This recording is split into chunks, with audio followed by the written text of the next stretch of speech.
All right, Psychonauts. Today I have Jody Crawford with me. Jody is a dear friend that I met. We're both live in Calgary, and yet we met in a parking lot in Costa Rica.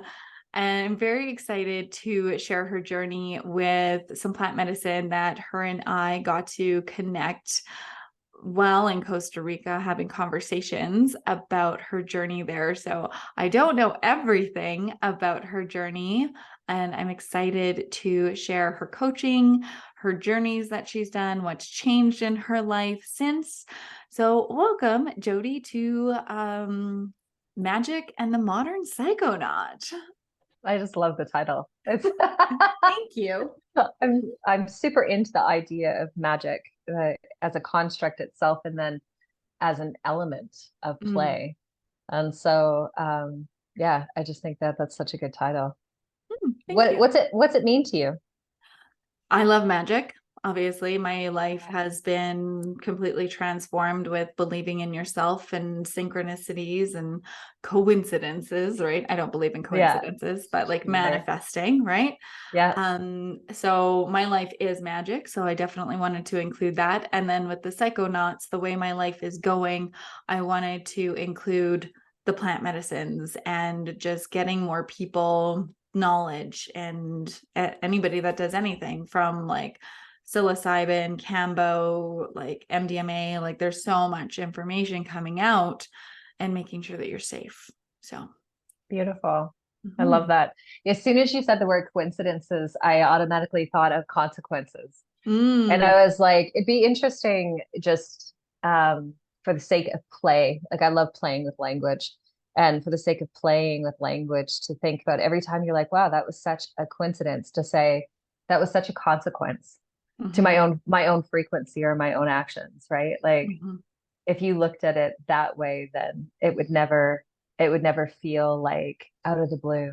It would be like, no, this was meant to come at some point and it just happened to come now, which is what makes it a synchronicity, right? Yeah, yeah. I stopped believing in coincidences a long time ago. So, Yeah. so it's beautiful. That's So, beautiful. while we were in Costa Rica, you were Hmm. drawn to Bufo and Kambo Hmm. with some beautiful friends that we have in common there. So I would love to hear, like, first of all, what brought you there? What made you decide to say yes? And then if you want to share your experience of the plant medicine you chose. Sure. So, um, I definitely had a calling to go to Costa Rica in the first place. It was a very strong knowing. And you talked about coincidences or synchronicities before. I had it on my vision board. And those of you who are new to me, I love and am passionate about teaching vision boarding. I call them vision quests because we do this whole questing element to it, right? Where we do deep diving into the person's journey and vision of themselves. But on my board said Costa Rica. And then, of course, my RAS, my reticular activating system, was activated. And all I could see was Costa Rica this, Costa Rica that. Somebody would be talking, they'd be like, I'm like, what are you talking about? Oh, Costa Rica. And I'm like, seriously, wow, okay. And I find that once my RAS is back, or uh, activated, that when things start to come in multiples, it's for me, it's a shoulder tap from the universe where it's like, do this, do this, do it, like follow it, just follow it. And so that's what happened in Costa Rica. And to the point where I actually said to my spouse, I don't know if you're coming, and I don't know if our children are coming, but I'm going. I need to go. And I don't know how to explain that to you other than saying it like that. And he was like, well, you're not going without me. I'm like, well, great. Okay. I'm glad you're on board. And then my kids who hate to travel, I approached them and said, would you be interested in coming? Because I'm very certain I'm going. And they were like, sure. That to me also was another like, ting, like the things that aren't supposed to make sense suddenly make sense, right? And you're Mhm. like, wow. And so the funds started to come in, the opportunities started to come in, and then we landed in this beautiful place called Samra. where we met you in a parking lot.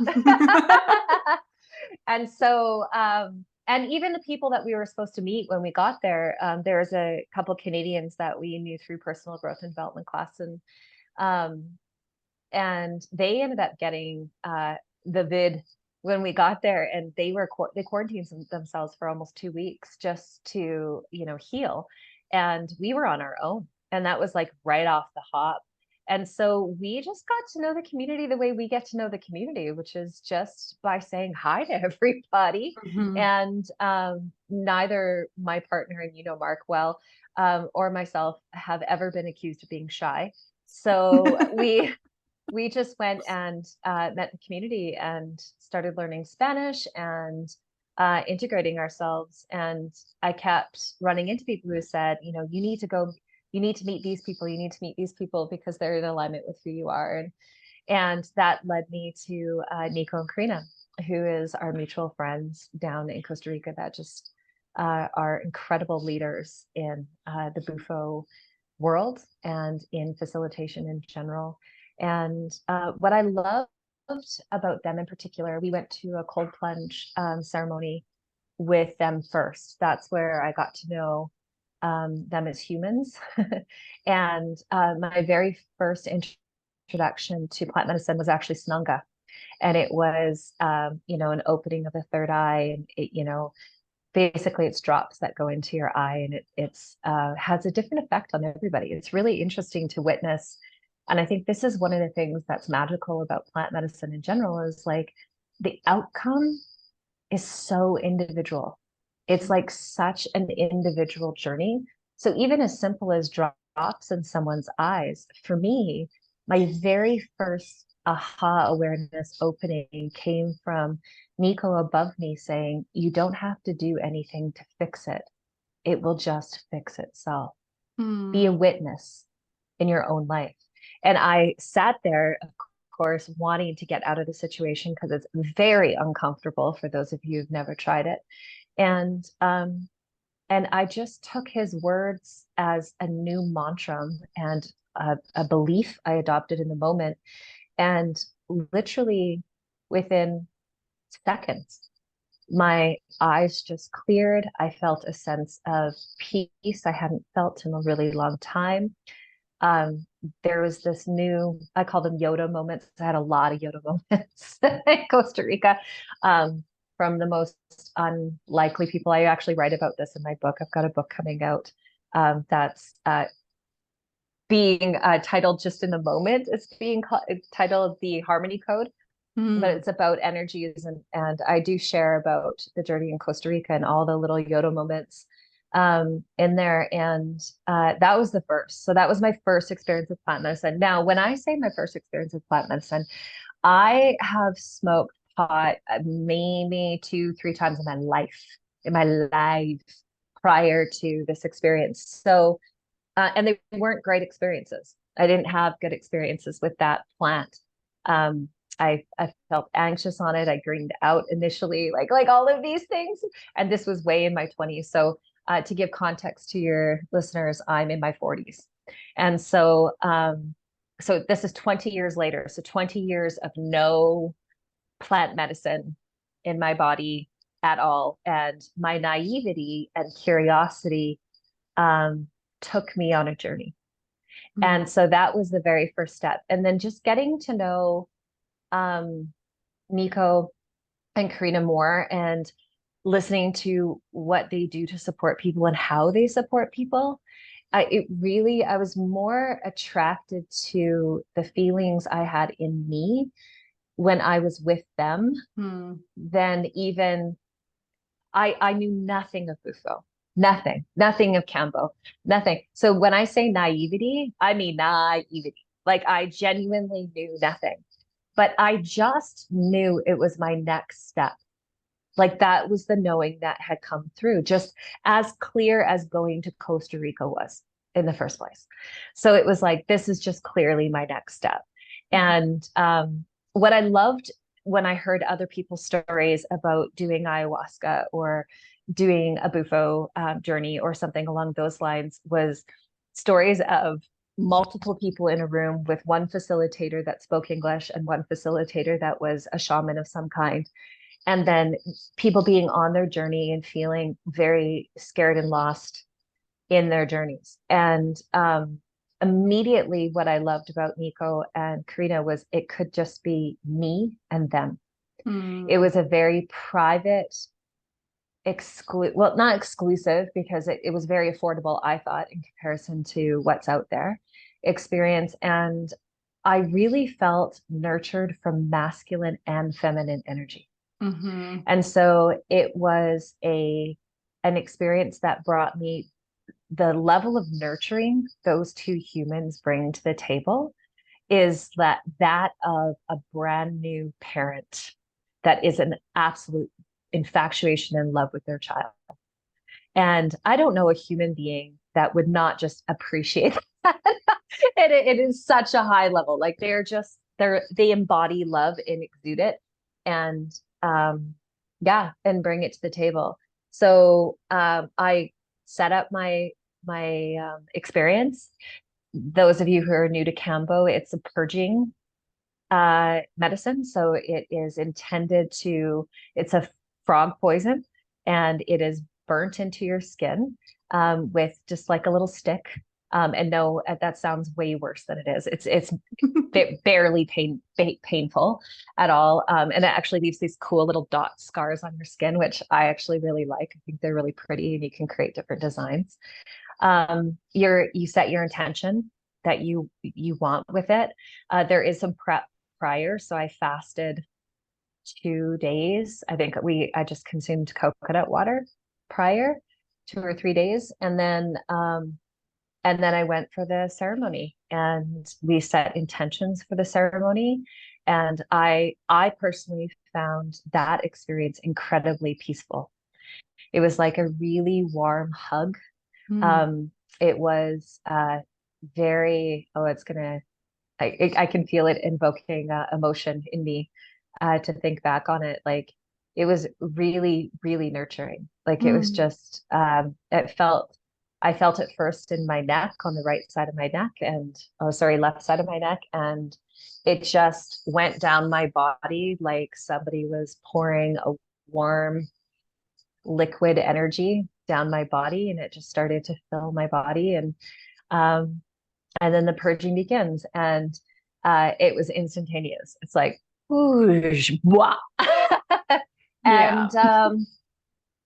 And you have to drink a ton of water prior to going as well. So, you're purging water initially, and then just the encouragement.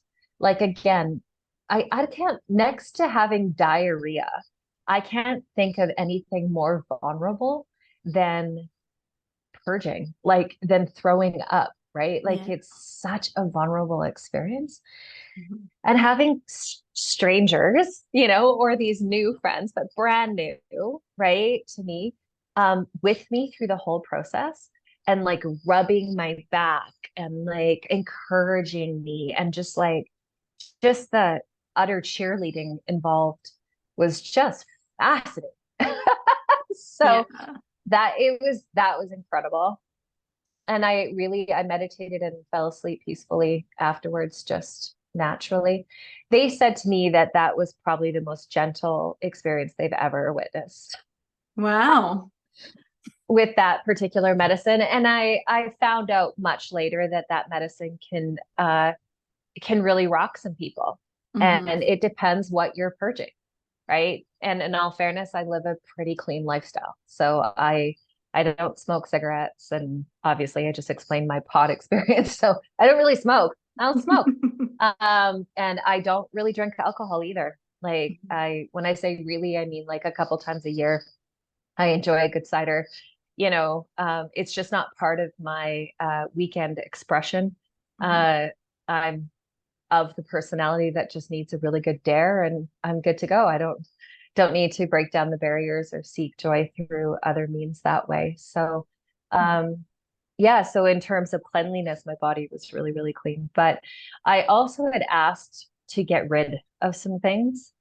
And one of the things I asked for was to rid myself of my allergies to pets. Mm. Because in this lifetime, it's one of the saddest experiences that I've had is not being able to cuddle up on an animal. Mm. So prior to that experience, I was allergic to dogs, cats, rabbits, horses, and severely allergic, like would end up getting migraine headaches. And at one point I had to be hospitalized because we thought that like I was in trouble, and it just turned out to be like a vicious migraine. Like my brain was just shutting down because of inflammation due to being around these pets. So when I got back from Costa Rica, I was at my girlfriend's house, and she has hypoallergenic dogs, but even them, like they would bother me. And so, because I think it was a little bit psychosomatic as well, like being so sick from it, I think my body was Mm. like, dog, like, and immediately, the placebo effect comes in, and like, and no matter as much as I want to talk myself out of it, I still had this biopsychological response to seeing a dog, Mhm. right? And coming back after the Kambo experience, I was no longer allergic to hypoallergenic dogs, Wow. and I got to hold my girlfriend's dog for the first time ever of knowing her, and I had no allergic reaction. So that was just like it was moving. I actually cried. So yeah, it was really, really moving experience, and I can still be around her pets and um, pretty awesome. And I was at my cousin's house the other day, and she has the Bernese Mountain Dog, and I didn't react. I'm not brave enough to like stick my face in their face and give them a rub, or maybe that's not bravery, maybe it's smart. I don't know. Yeah. So I don't want to push my boundaries that way, but I really believed that a shift happened in that ceremony, and then it happened in real time. Mhm. So that was the Kambo experience. Do you have any questions about Sananga or Kambo Well, before I move on to Bufo? when you did it, did you do the 3 days that they offer? Yeah. Yeah. Yep. So you were fasting the entire 3 days. Hmm. And then what was that like for you to like keep going back into it? So it was difficult initially to fast for 3 days because I have a really strong program around starvation that doesn't actually make sense in this lifetime. For those of you who don't know me, I have never starved, and I am a voluptuous woman, and it doesn't make sense logically to be afraid to starve from this lifetime. So Mhm. I'm assuming this is something that has been carried into my DNA from a previous lifetime experience, and so for me not to eat was a really big deal. Like that was like, but what if I die? Right? This is the internal voice comes in, and Yeah. and they're like, well, you can have like bits of coconut, like out of the natural coconut, and you can have coconut water. What I found after day two is that it just didn't even matter. Like Mhm. it was just like what I was aiming for in the healing was bigger than the discomfort, and it was like, why are you telling yourself this story that you're going to starve? Just go swim in the Mhm. ocean. Like it's Mhm. just like, why are you telling, like it's all a story, it's all mindset, right? So Mhm. so that story came out really strong, as all stories do when you're in fear, and I got to face it like directly. And that was one thing I asked to heal in my Bufo ceremony was whatever past trauma I've had around the starvation piece that is not healed yet. I asked for healing around that piece. I asked for healing in my family cycle, that if there was any trauma that was being carried forward in this karmic wheel, that I am using myself as an opportunity to be a conduit for healing within that karmic cycle. And yeah, I think those were the two main things um, that I really wanted. I really wanted control over my body. And I didn't Mhm. feel like I had control when I felt like I had to eat, like this irrational fear around not eating. And then I also felt like, well, if I'm here, and I'm going to step into this, and there's an opportunity to heal other people in my life, meaning my family, and any trauma that I've brought into our experience, or any trauma that's been brought forward from previous lifetimes, that I'm willing to stand in the fire.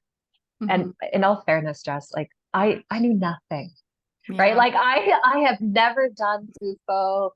I have never done, like, my naivety was so much a gift to me, Mhm. because I didn't even know to be afraid.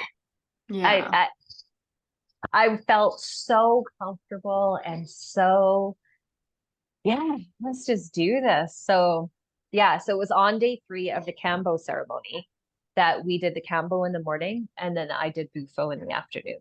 So I didn't come back for a day 4 with them. Mhm. And it was uh it was hilarious, because he was like, all right, we're gonna smoke this one. And I don't smoke. So I was like, okay, all right, I can do this. Um, so we did just a little tiny hit. This one is a toad poison. So the other one was a frog poison. This one is a toad poison. And it immediately goes into your pineal gland and simulates death, which I didn't know. More naivety. Yeah, more naivety. So yeah, it's a total reset. And you go back to ether space, um and leave your body, and then you come back. And so and then obviously fulfill the intentions that you had set forward. That's the idea. So I smoked, and it was instantaneous. Like, I didn't even fall. I was on my knees when I took the hit, and I didn't remember laying back down. Like, Wow. that's how instantaneous it hit for me. Mhm. Um, and 6 minutes later, I woke up without my nose ring in, um, feeling exhausted. Um, I was still kind of purging, so I didn't actually throw up during the ceremony, but my body was heaving. Like, I Mm. was the getting rid of, and getting rid of, still getting rid of whatever it was getting rid of. What I remember of the ceremony is that I took a bullet train through hell, whatever people's version of hell is. But for me, it was a very black and white version of famines, wars, the witch trials, like all of these different things that my lineage had been through. Mhm. I got to bear witness to. It was ugly and scary, and but it happened so quickly. It was hard for me to process an emotion. Mhm. So it was just like, like, I guess awe would have been the emotion. Um, and the light was piercing. It was the very first time I understood people who said that they could see sound. Mm. And I was like, I could see sound. And Mhm. it was this brilliant light that uh, now scares me a little bit, because it's very easily simulated with light therapy. Now Mhm. people will do like light experiences, um, but it's a very very cosmic experience. That Mhm. light, and it is the highest frequency. Like, Mhm. I have no doubt I was in Christ frequency. So Mhm. it was yeah, it was wild. And so when I came back into my body, I didn't fit. And I kept saying, I don't fit. I don't fit. How could we fit? I can't fit my body. Why is my body so damn small? Yeah. I was like, my body's so small. Why is my body so small? And they were laughing. And as you just heard about my background, I always thought my body was big, Mhm. and I was scared not to eat. And like, I Mhm. had these beliefs prior, but I got literally pulled to a completely different perspective. And suddenly my body was so small, and I just couldn't fit back in it. And I was like, and honestly, I had this revelation. I was like, how do souls fit in babies? I don't get it. Like I was just like trying to really wrap my head around it. And as I attempted to be more logical, it became so humorous. We were all laughing because I was just like, I don't get it. And then I had this major revelation that I had died. And I knew I had. And I I looked at Karina and I said, I died.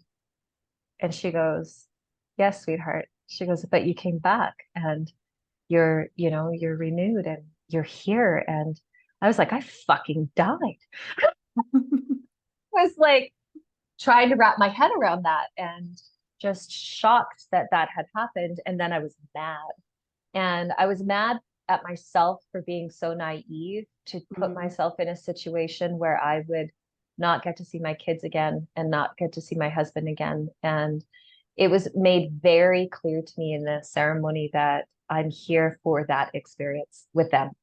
I'm here for that very specifically for this experience with Mark, for this experience with my kids that I chose into this thing called family, which is totally made up, by the way, that was another revelation that came through this experience was like, why do we have families? I asked that question for 3 days. Anybody who I would talk to, they'd like, oh, you had a Bufo experience. And I was like, why do you think we have families? It's just, they're like, what? What? And it was interesting to hear people's answers because they came from a fear space, depending on how they were raised, it was about protecting each other. We needed a unit to protect each other. And I was like, from what? Like, we're all the same thing, right? Like, we're all, we are all the light. So it was just like this really interesting awareness piece around family. And, everybody had different responses. And eventually I came, days later, I came to my own revelation around it. But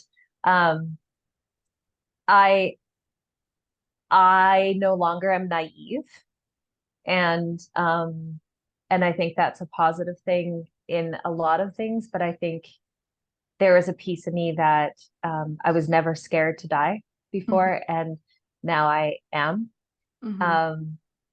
Not to have that experience, but because I don't want to leave too soon. I realize like just how precious this very short experience is. And just, yeah, it's a limited resource. So before I thought I had a soul connection. Now I know I have a soul connection. Before I thought there was something beyond, and now I know there is. And it's tangible. It made something untangible tangible. I also know that I'm not truly smart enough to understand what I experienced, like truly understand it. I think it's much bigger than me. And I'm also okay with that. I think there was a time in my journey where being the smartest person in the room was the goal. And now I'm happy to be not the smartest person in the room. And I love that saying that if you're the smartest person in the room, you're in the wrong room. And I'm often looking for rooms where I can learn more. So so that was very cool. The experience lasted for me up to 8 days. I flew out of my body for 8 days every time I went to sleep. I left my body. And I had the most beautiful experiences outside my body, but I would land really hard back in my body and I would actually make myself throw up or gag, or it was like air sickness. So I would land so hard and it would wake me up. It would jolt me out of bed. And finally I looked for an integration specialist and found a beautiful, beautiful soul who helped me walk through just really integrating. And that's something I would definitely recommend, that if you're going to do a plant medicine experience, especially one as powerful as MDMA, ayahuasca, or Bufo, that you have an integration plan, that afterwards you have someone in place who's not witnessed, been through, Mm-hmm. their own experience, that they have proper training with, shamans, with honoring and respecting plant medicine in general. Mm-hmm. I said before we started to roll that I would have never done plant medicine if I didn't have something to heal, whether or not it was of this lifetime or in the past. I truly believe that it is a beautiful mechanism for healing, Mm-hmm. however, should not be taken lightly and should not be used recreationally. I do not believe in recreational use of plant medicine. I think that it can create harm, no Yeah. different than food can harm and food can heal, Mm-hmm. right?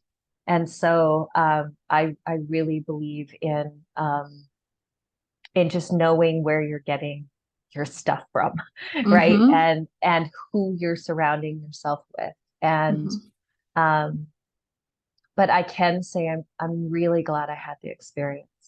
Like I'm really, really glad I went. I'm glad I did it the way I did it. I'm glad I did it with who I did it with. I know 6 or 7 people who followed in my footsteps because of my experience.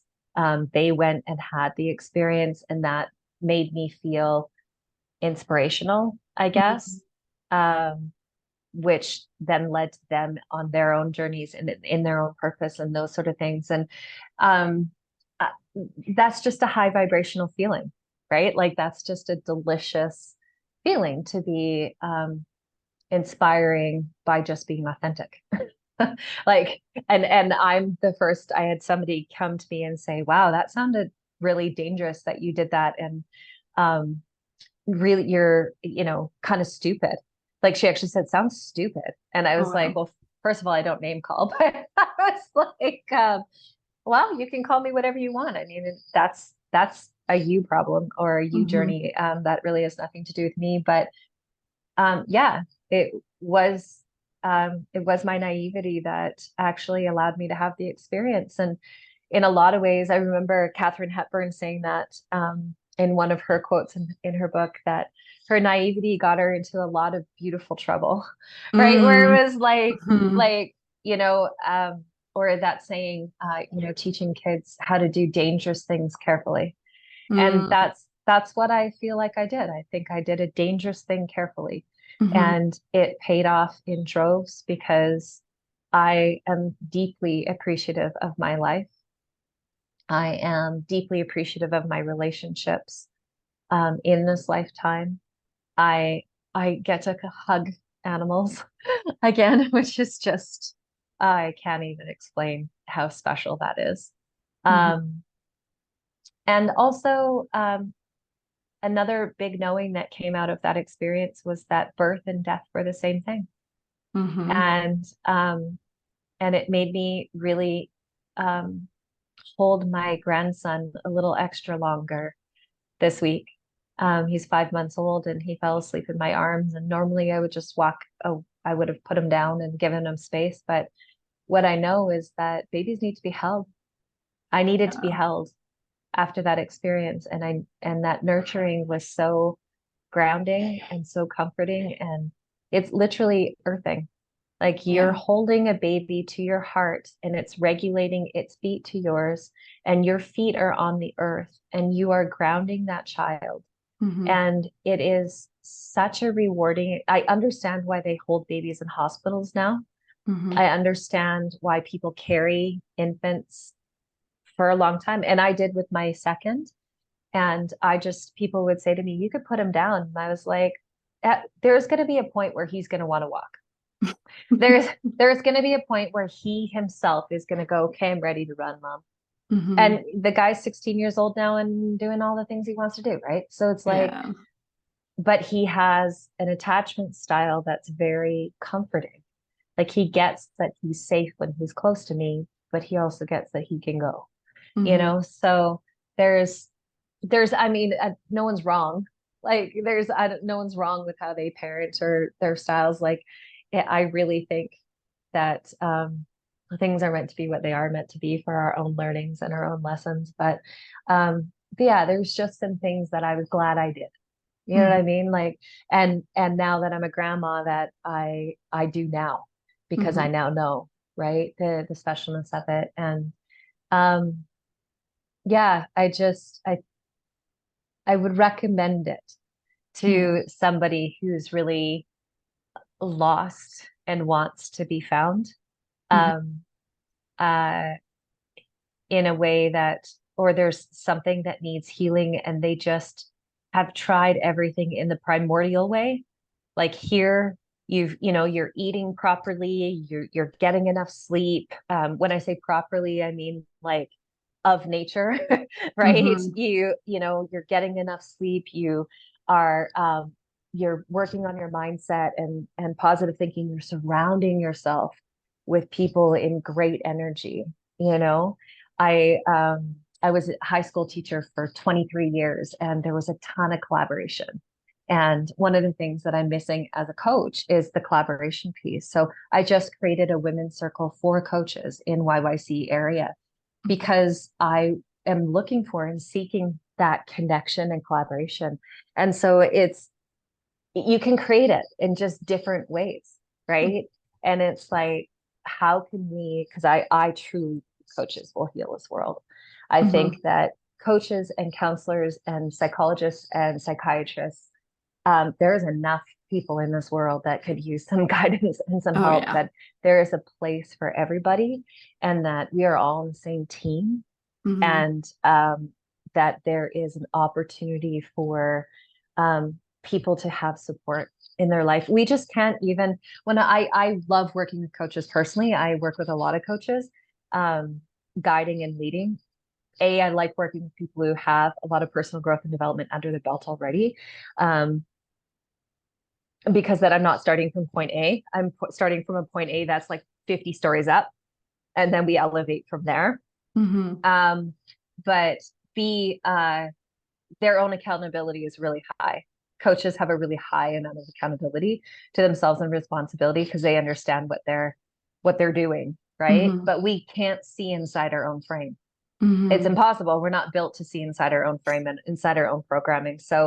Um, so we do need support in the world, and it's Mhm. just a beautiful way of being able to activate it. So I think that my psychedelic journey supported me in my coaching as well because it allowed me to see perspective. And I've written 3 courses on the power of perspective in different ways. And this was one where I was like, I don't really know if I need a psychedelic to get to that high level of Christ consciousness because I meditate and I can get myself into that high frequency. Joe Dispenza is like one of my superheroes when it comes to high frequency meditation. And I was healing myself from a C6 injury in my spine. And I would take myself out of my body just using meditation, right? No problem. Well, this is like, that was like first floor. Bufo is like 50th floor. Mhm. Like it's just, there's no there's no comparison. There literally is no comparison. But Karina was so gentle and so sweet with me and was not willing to make me wrong when I Mhm. said that. And she just said, well, why don't you just tell me when you get back? If you feel it's the same frequency. And I got back and I was like, yeah, no, no. Yeah. She just started to laugh too. I was like, yeah, no, mm-mm, not That's even close, not even close. But yeah, I think the other thing about plant medicine I find quite magical is just the collaboration and connection piece that I was just talking about in the teaching and coaching realm, right? Like Mhm. I Aubrey Marcus is another I'm a fan of his work, and um it seems that whenever he journeys with someone. Mhm. Like there's always a collaboration piece involved in that. And I think it has to do with the fact that we aren't meant to be in this world alone. We're all entities of each other, and Mhm. so it's this who you meet, the brothers and sisters, the tribe. I left Costa Rica feeling like I had a family there, Mm. Mhm.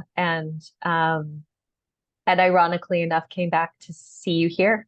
In So another like, province. yeah, in a yeah, like just wild, Yeah. wild. Because yeah, we even saw each other in Vancouver, Hmm. Victoria, before we even saw each other in Alberta Yeah. again. So yeah, just yeah, obviously is our soul circle, and I believe that you and Mark have had a previous life together. I think that you Oh, guys definitely. have Family. yeah, Like, 100%. You guys have a soul tie that's undeniable, yeah. and I'm so glad we found you, you know, when we Right. got there.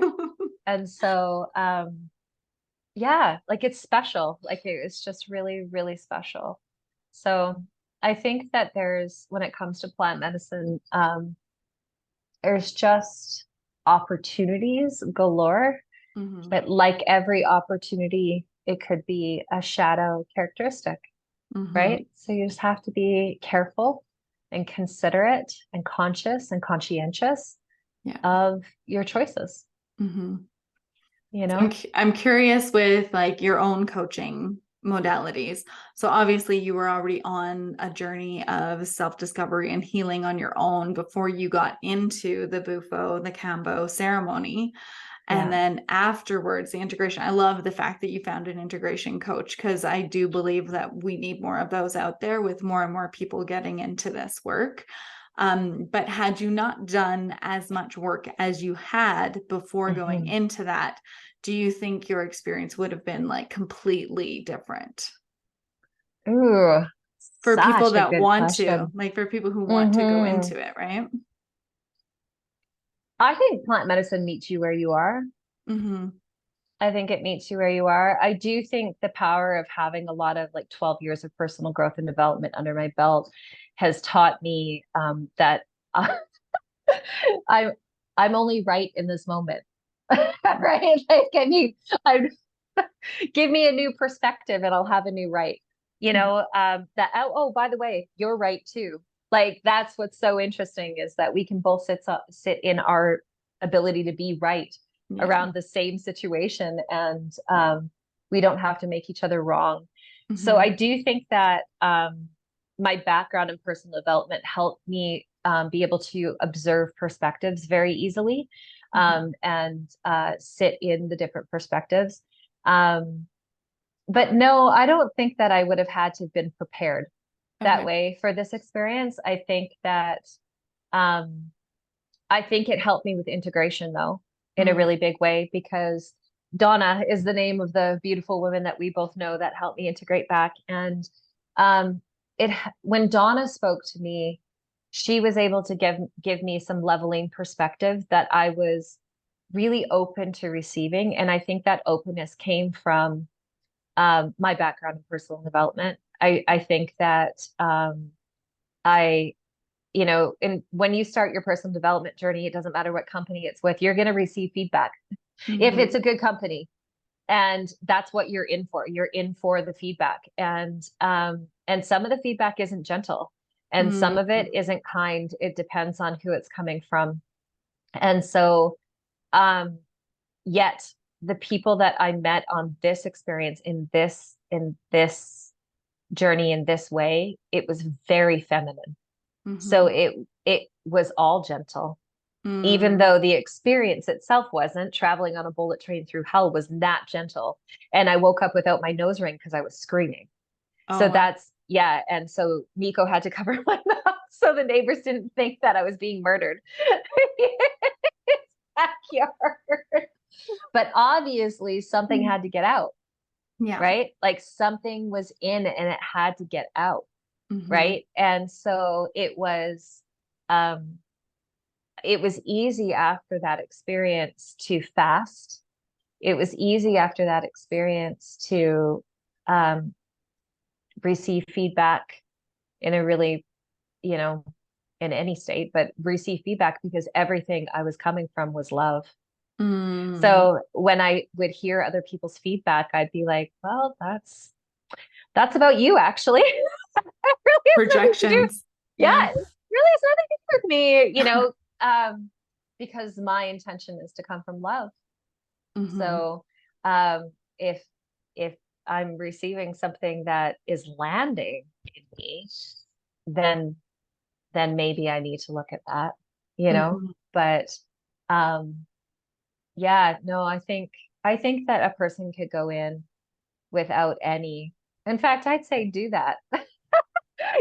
Ride your naivety, because that made it really easy, Yeah. and I was very careful to who I shared my story with afterwards, because I didn't want to scare anybody. But then there were people who had done a lot of different plant medicines and had never had an experience quite so, I will call it, dramatic. And they really wanted that. That's what they were Mm-hmm. seeking. They wanted the change, the transformation. They were reaching for something like that. Mm-hmm. And then they went in and got to have an experience. Mm-hmm.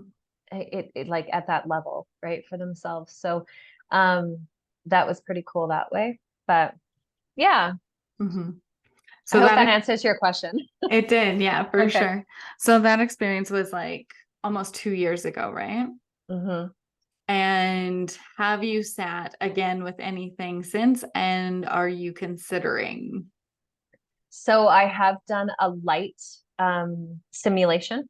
Mm-hmm. So where I have a girlfriend named Roxanne who owns a studio out in Okotoks that you lay in water beds, and the waterbed allows you movement. And then she uses sound therapy. Jess knows all of this, so I'm just explaining to the readers because Jess has been there, physically been there, and done her singing bowls there. But you wear a eye mask that simulates it's I don't know how to explain it, but basically you can see the light, right? And different frequencies and different lights and that sort of thing. Um, I found that reenacted the experience for Mm, me. Um, interesting. yeah, I actually had to come out of it a little bit because it was a little like too close to home. Wow. Um, and so I was like, oh, okay, I'm not ready to go back there yet. So I like kind of had to do like a half one eye thing where I listened to the sound, but then didn't want to see, all the things you could see. So that's been the experience that I've done since to simulate. Mhm. I meditate all the time, like probably 5 to 7 times a week, depending on the week. So uh and some of them are just like simplistic meditations, like vision. Lahani's work from Mind Valley, and I love Bob Proctor's Mm, stuff in general. But I have a huge piece of my healing for my back was doing this work with Joe Dispenza, and his frequencies are really up there as mhm, well. So again, using light or ears, like using sound um, as a healing modality in water. So I would have a bath mhm, and take myself out of my body in that scenario, listening to that frequency of music. So that's been it since. People have asked me if I would do Bufo again. I don't think I would. I think part of me is like, it's a one and done. Like that was just such a profound experience that yeah. I almost wouldn't want to attempt to simulate it for the sake of potentially, um, I don't want to say ruining that experience, because that, I mean, it is its own experience, right? But it was just such a profound experience for me. Don't need, I don't think I need to do it again. Mhm. Like it feels complete. It Yeah. feels complete in my body. So, Mm, um, yeah. So whether or not I would do a mushroom ceremony or something like that, if I had something I wanted to work on or work through, and I felt like the other modalities of cold plunging and sweats and meditation weren't getting me there, I mhm, would. I'd consider doing it. mhm, Um, if I felt called, if like I tend to hear, and not as auditory, but more knowing that comes through. I get shoulder taps quite a bit from source. So I channel and in my coaching, and um if I heard something that was drawing me in that direction, I'd listen. Like mm, I think I'd go there if I felt like, yeah, I mhm, there's something here for me. So I'm not like, I'm never doing that again. Like that's not where I'm at. But I also am not like, well, one down. Let's try all the 475 other ones and see, Yeah. go on some kind of expedition experience of just gathering psychedelic experiences. I'm not interested in that either. Hmm. So, and nothing wrong with that. That's what you want to No. do. Like Mhm. I'm all about gathering experiences in a variety of ways. But I just, yeah, I just don't feel drawn to it right now. That's awesome. And that's like the proof of you don't need to do it again. Like Yeah. if you're called to it, then do it. But if you're not, then don't. And any of Yeah. the plant medicines, right? Like if you feel like that was your one thing and it got you to that euphoric, I love my life and I'm so grateful and I'm more appreciative than ever, then you don't need to do it again, right? Yeah. And if Yeah. 10 years down Some, the road you want to, then you can, right? Like, a girlfriend said to me today when she was talking about biohacking and healing your life, she said, if, if medicine was supposed to heal you, why is there a refill?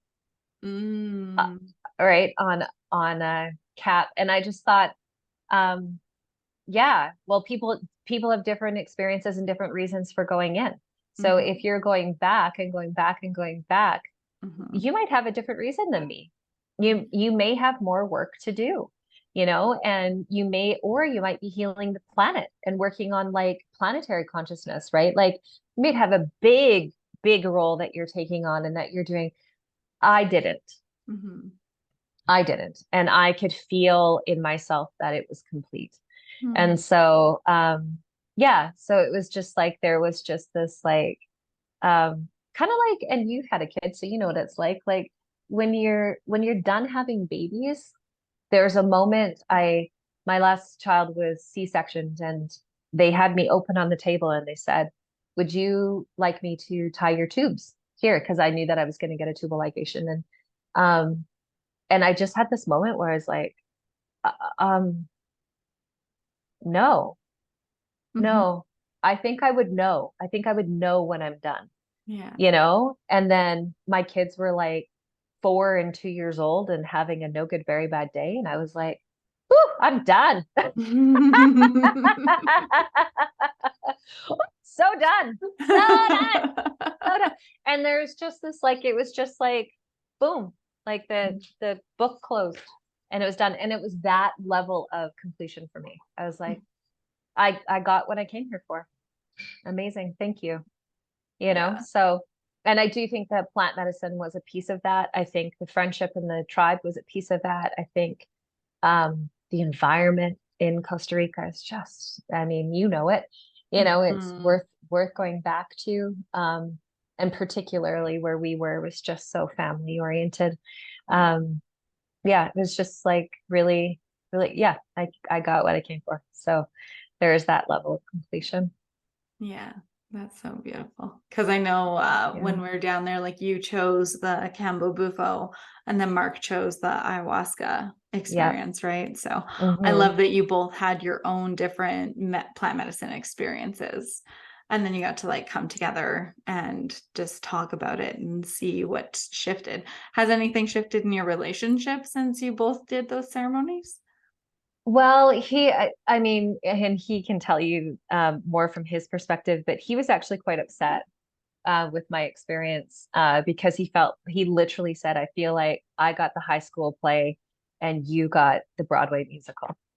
Oh, wow. And yeah, and I was like, oh, interesting. And Hmm. so, and I don't have any programs about playing big that way where, I'm sure somebody would have been like, well, now I feel bad that I had this great experience and da da da. And I didn't feel bad at all. I was like, well, that's a pretty shitty perspective. There's my personal development coming out where I'm like, wow, that's, but you know what, honestly, listening to his story, I think he did get what he came for too. Always. Oh, yeah. Like I think he has a deep connection to tribal community. He We did one of those spit tests where you find out your history, and his last name's Clout, and so we always thought he was German because it's a German name.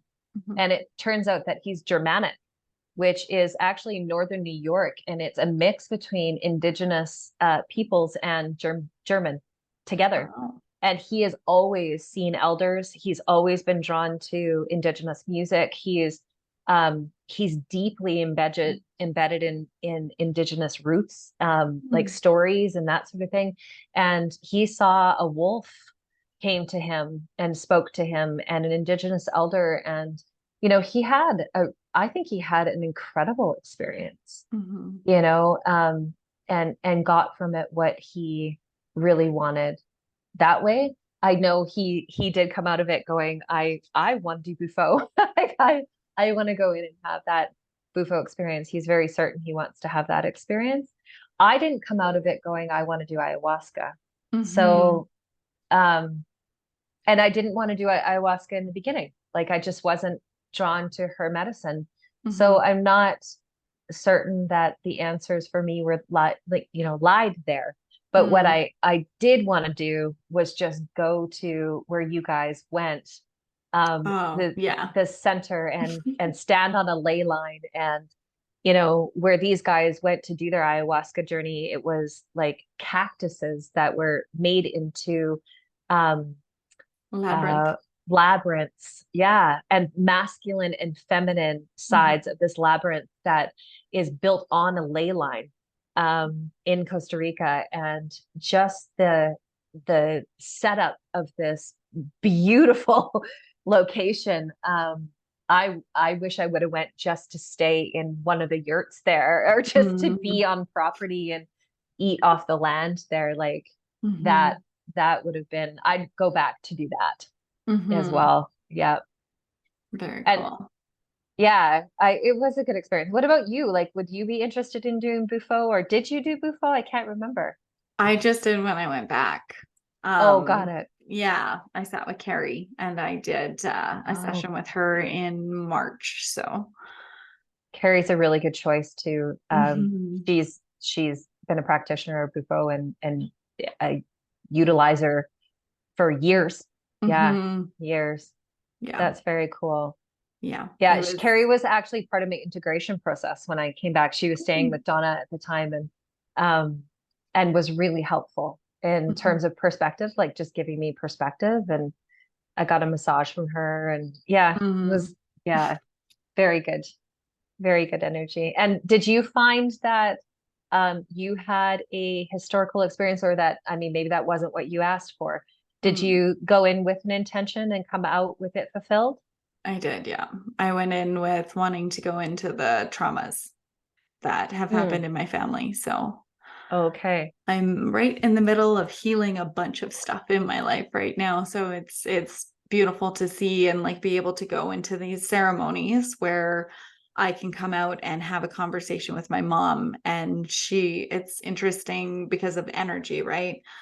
Like when I go into these, she knows like something always happens to her that day. Like even when I went and did Vipassana, like back in January, there was a day that she's like, oh, I had this dream and da da da. And I was like, oh, I had the same dream. And that was just meditation, 10 days of like silence and meditation. So it like all of them, it's been beautiful to work with my mom on helping heal the traumas and like going into the stuff that's happened. So it's been, yeah, really That powerful.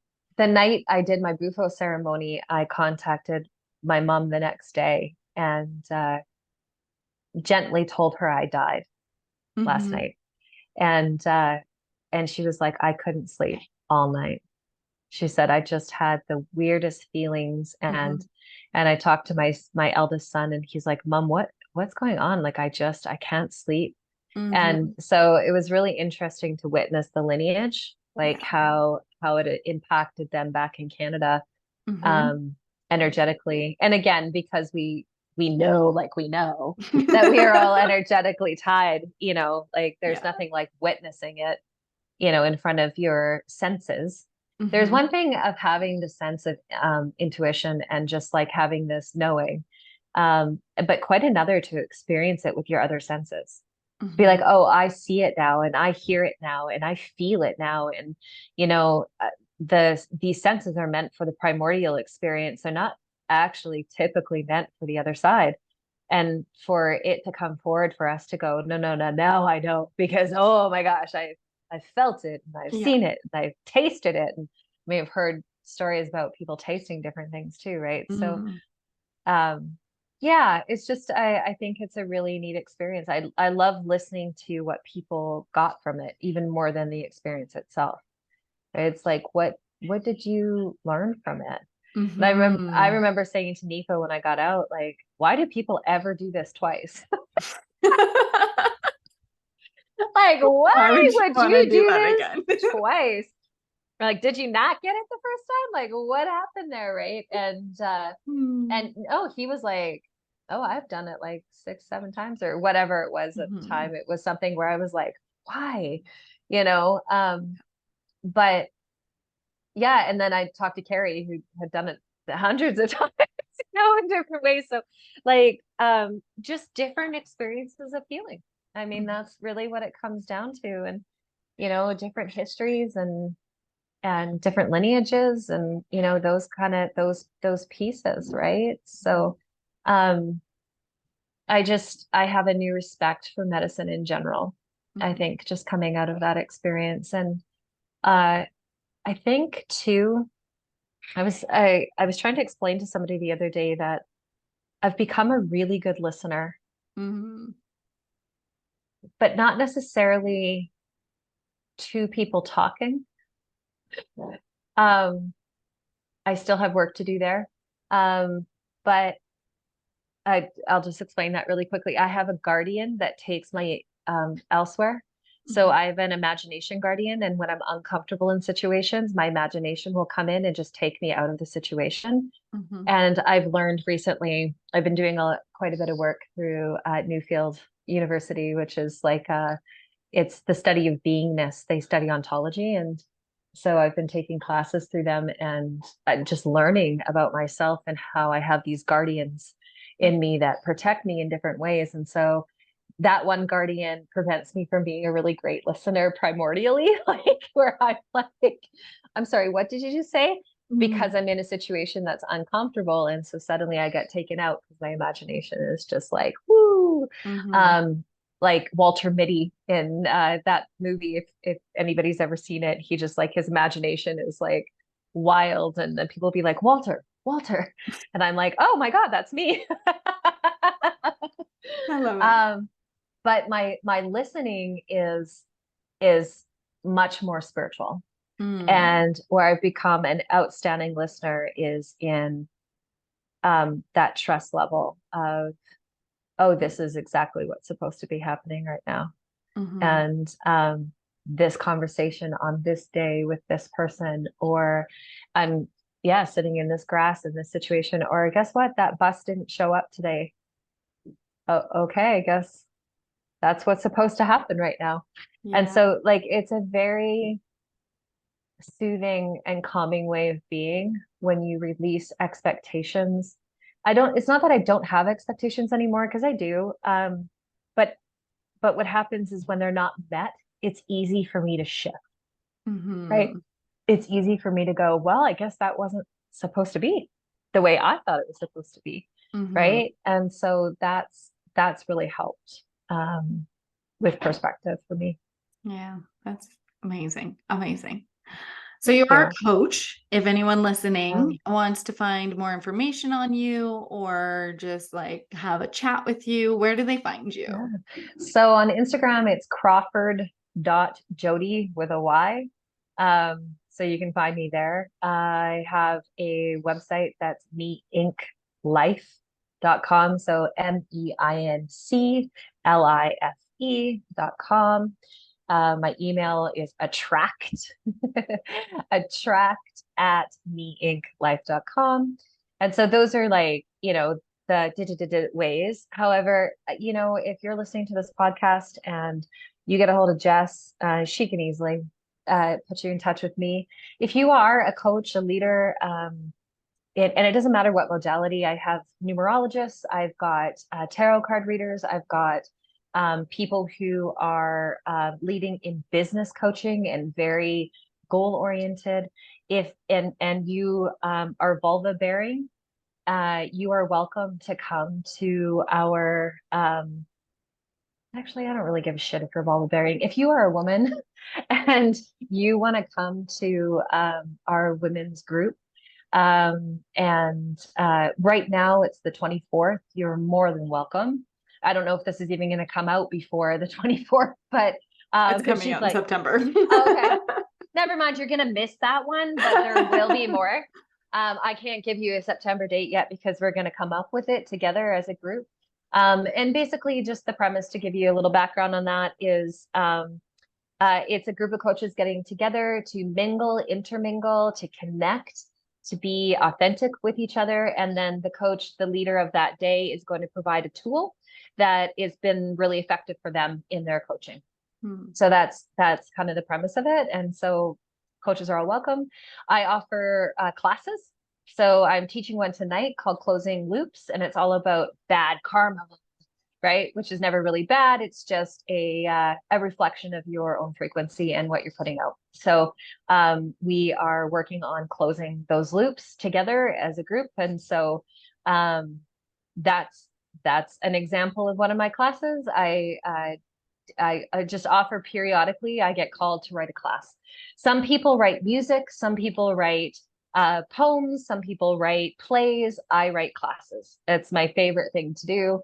I've been writing them for years and decades, actually, because of teaching, but now they're much more fun because they're about personal growth and development, right? And some of it very masculine, feminine. I involve all 9 areas of well-being in my classes. I'm really huge on harmony.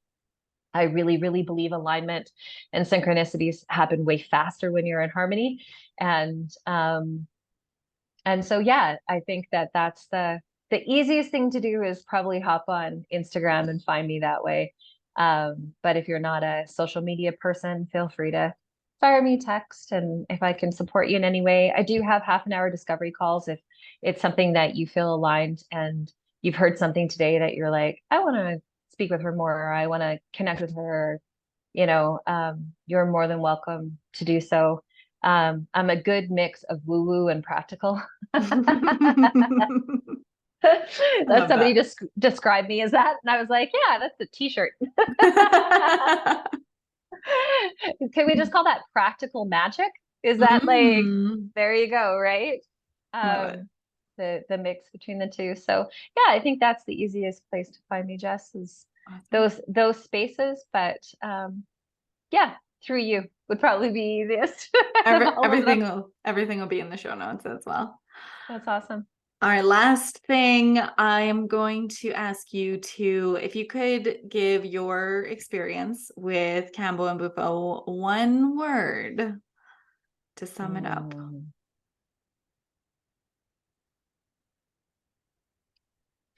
Kambo, I would say cuddle. I'll say Sananga too. That was incredible. Sananga, I would say allow. And Bufo, I would say connection. Beautiful. Yeah. Very cool. Thank you. Awesome. Thank you. I'm so grateful that you took your time and joined me on this new journey through plant medicines. So I'm looking forward to hearing what other people have to say and who you get to connect with. And I appreciate you inviting me to come and be a part of this, and just the authenticity of you and holding space in such beauty and light. So thank you. Thanks, Jody. You're so welcome.